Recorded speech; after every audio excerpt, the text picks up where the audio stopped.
I accidentally rendered the game in 1080p. Bust a Groove is a beat-it-up, style-it-up, groove-it-up PvP dancing game from 1998. Set in a world where everything is solved through dancing, players must jive their way against a wide variety of characters in an attempt to win the Groovetron, which does something. Each character represents a certain style and theme and is accompanied by their own song and dance. These characters include, but are not limited to, Kiryu Kazuma, Christy Montero and Eddie Gordo, an adult baby, an actual child, and a fucking murderer. Right off the heels of the growing rhythm game genre, Bust a Groove immediately attempts to make a name for itself by letting you dab on your enemies as they try to outclass you on the dance floor. And it's about time we see how this is possible. Previous rhythm games were all about hitting cues on display and maintaining combos.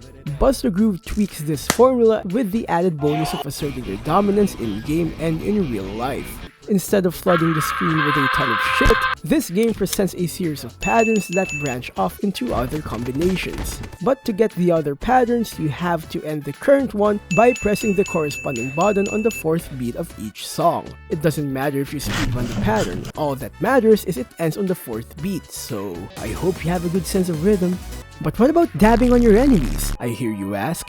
You and your opponent can launch what is called a jammer, an attack that screws over the enemy. All you have to do is press triangle on the 4th beat of each song. And in case the enemy decides to screw you over at any point, and they fucking will, you press square at the right time to avoid it. Regardless of your success in hitting or dodging, the outcome will massively impact your respective enthusiasm gauge, which has nothing to do with liking, subscribing, or ringing the notification bell. This thing is one of the most important mechanics of this game.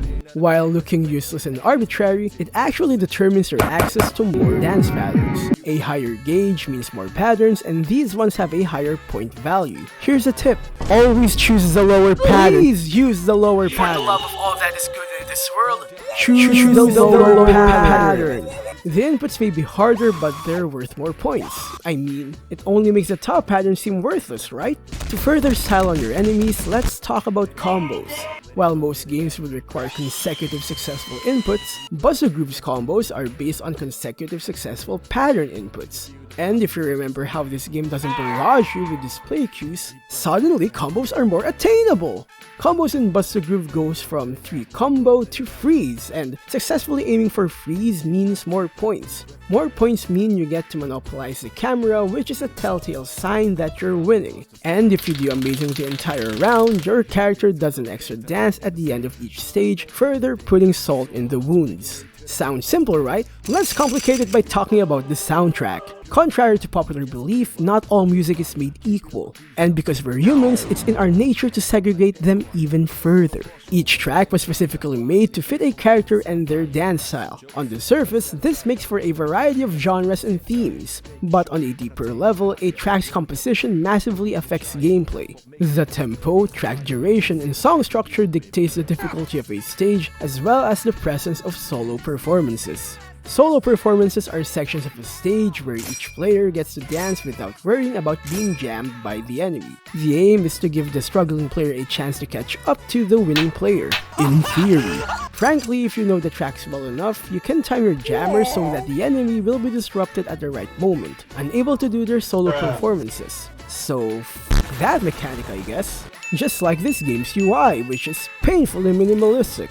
Outside of the dance patterns, this game does a really bad job of showing information. Instead, they try to make up for it through the graphics and presentation. It's an amazing combination of vibrant and experimental, oozing with style at every corner. Normally, we would be done here, but you know what? Let's talk about the sequel.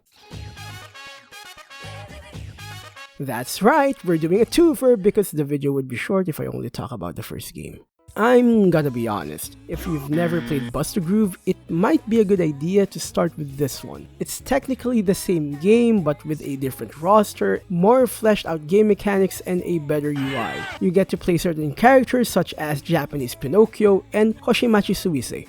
The sequel is a quality of life improvement compared to the previous title, from the more understandable game mechanics to the more informative UI. The only reason to play the first title is out of respect, curiosity, or strong preference. Maybe you like the roster, the music, the stage designs of the previous games. Or maybe you're one of those people that want your characters to be a year younger, which in that case... Despite the familiar mechanics and elements of other rhythm games, Buster Groove is an entity of its own. The concept of disrupting your enemies adds layers to the game and surprisingly gives it some depth. The only game that I think comes close are the Persona games, the Yakuza series, and the Final Fantasy VII Remake.